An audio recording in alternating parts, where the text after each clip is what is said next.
Et donc les retraites, et on est maintenant à quelques jours de la remise du rapport Moreau qui sera remis au Premier ministre vendredi.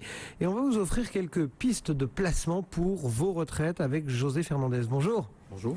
Merci de nous avoir rejoints. Vous êtes directeur de l'offre financière à l'UFF. D'abord, les premières pistes qui filtrent un petit peu de ce rapport, est-ce que, vu de chez vous, ça change fondamentalement la donne ? Très franchement, non. Les pistes qui vont certainement être évoquées sur le rapport Moreau ne sont pas très différentes du rapport Rocard d'il y a quelques années. On sait aujourd'hui qu'il va falloir faire un effort pour pouvoir compenser la perte de revenus au moment de la retraite. On connaît à peu près les pistes qu'il va falloir suivre pour obtenir ce complément de revenus. Donc ça reste de toute façon toujours d'actualité, ça le restera. Donc on a beau nous dire c'est un énième rapport, il faut encore faire bouger les bornes, il faut encore faire bouger les lignes, etc. L'industrie, on va dire, de la gestion, elle, a déjà des solutions qui sont prêtes aujourd'hui et qui permettront de compléter sa retraite efficacement ? Absolument, les solutions existent déjà.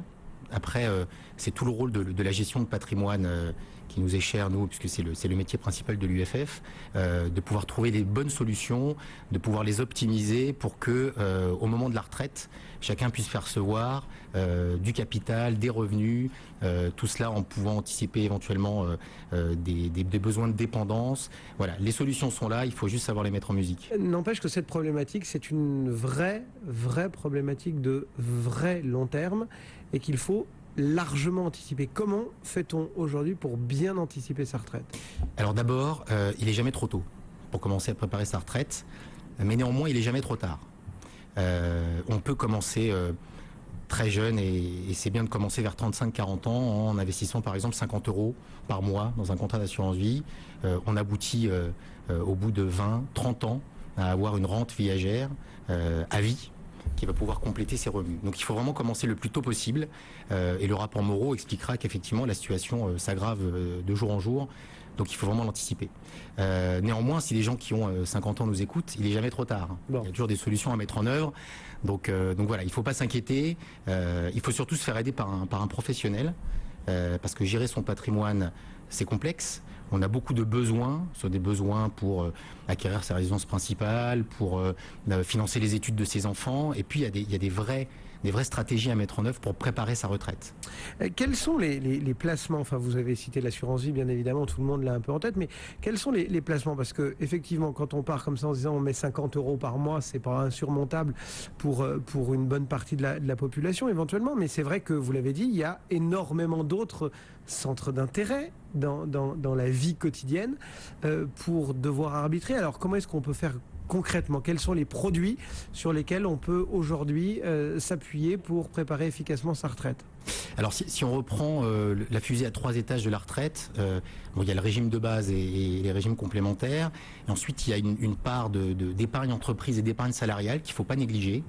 Il faut savoir que beaucoup d'entreprises, des TPE ou des PME, oublient que les produits de type article 83, article 39, qui sont des produits de préparation à la retraite pour les salariés, existent et sont aussi adaptés pour ce type de structure, et pas uniquement pour les très grandes entreprises. Donc il faut déjà que ceux qui ont la chance d'être salariés aillent regarder au sein de leur entreprise pour voir ce que leur propose leur entreprise. Et vous avez différents produits. Alors j'ai cité ces produits qu'on appelle à cotisation définie ou alors à prestation définie. Alors on sait ce qu'on paye à l'entrée sans forcément savoir ce qu'on va toucher à la sortie, ou inversement on investit en sachant exactement ce qu'on va toucher à la sortie, qui sont des excellents compléments. On connaît aussi des produits type plan d'épargne retraite populaire, le PERP. Voilà, tout ça, ce sont des produits qu'on appelle de produits d'épargne salariale ou de retraite entreprise. Et puis il y a le troisième étage à la fusée qui est la retraite individuelle, la préparation de la retraite de manière individuelle. Et là, effectivement, on a beaucoup de solutions. S'il doit y avoir un seul mot d'ordre, c'est la diversification. On vient d'en parler tout à l'heure sur la diversification financière, mais la diversification, ça va bien au-delà de la partie de l'aspect financier. On a des lois de finances qui, fondamentalement, changent la donne tous les 2-3 ans. On a une réalité sur les marchés qui est un petit peu différente. Les années 2000 sont passées par là, les marchés actions ne sont plus exactement ce qu'ils étaient. Donc aujourd'hui, il faut être opportuniste, savoir saisir les opportunités, il faut savoir sécuriser quand il faut sécuriser, et donc pour ce faire, et sans revenir sur ce qui a été dit précédemment, il faut diversifier. Donc il faut diversifier les enveloppes fiscales, il faut aller vers de l'assurance vie, vers du PEA, vers de l'immobilier. Alors justement, lorsqu'on parle d'assurance vie, lorsqu'on parle de PEA, lorsqu'on parle de PERP, enfin bref, tous ces produits-là, on a un petit peu l'impression qu'on est dans l'épargne purement financière. C'est simple, c'est une enveloppe dans laquelle on va verser des capitaux et à la fin, on ressortira soit avec du capital, soit avec une rente. L'immobilier, comment on le gère? On le gère en dur ou est-ce qu'on fait de la pierre papier? Est-ce que... Alors, encore une fois, vous avez le choix, ça dépend de votre situation et puis un peu de votre personnalité. Il y a une règle de base en gestion de patrimoine, c'est qu'il faut être propriétaire de sa résidence principale au moment de la retraite pour éviter d'avoir à alourdir par un loyer ou par une charge de crédit ses revenus. Ça, c'est la première chose. Alors, on peut soit accéder... Donc, payer, pour être très clair, payer aujourd'hui, rembourser un emprunt, c'est presque économiser pour sa retraite. Absolument. Bon. Autrement dit, c'est la première manœuvre. Alors, vous pouvez soit habiter la résidence qui est votre résidence principale ou alors faire un investissement locatif, c'est-à-dire investir dans la pierre pour l'habiter plus tard ou pas d'ailleurs. Après, ça dépend vraiment des moyens que vous avez à mettre en œuvre, un peu d'opportunités. Vous avez des régimes fiscaux intéressants. Aujourd'hui, c'est le Duflot, hier c'était le Cellier, qui doit vous permettre d'alléger votre pression fiscale tout en préparant votre retraite via l'immobilier.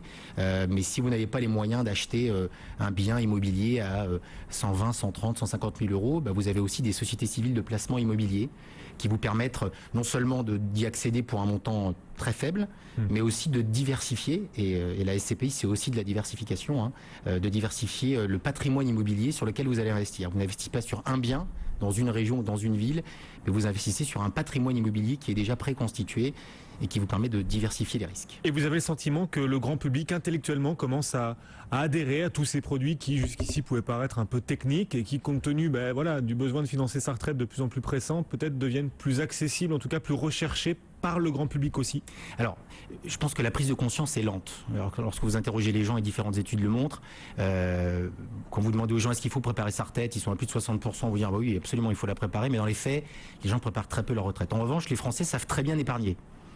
Mais ils épargnent, j'ai envie de dire, l'épargne est un fourre-tout. C'est-à-dire que l'épargne va servir à répondre à plein de besoins patrimoniaux.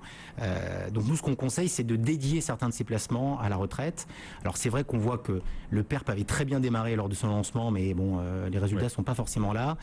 Donc en tout cas, le rapport Moreau sera peut-être une pierre de plus dans ce jardin qui fera que les gens prendront conscience qu'il faut vraiment s'y mettre dès maintenant. Dans ce jardin, pas dans ce cimetière, on est bien d'accord. On est bien d'accord. Merci pour cette touche d'optimisme. José Fernandez, donc, qui était avec nous, directeur de l'offre financière de l'UFF, et on attend donc pour vendredi ce rapport Moreau sur les retraites, histoire de voir si les ballons d'essai lancés au cours des dernières heures se confirment. Voilà ce qu'on pouvait se dire. Merci beaucoup d'être venu nous voir. À très bientôt. Au revoir. Le CAC 40 est stable, messieurs, 3871 points en ce moment.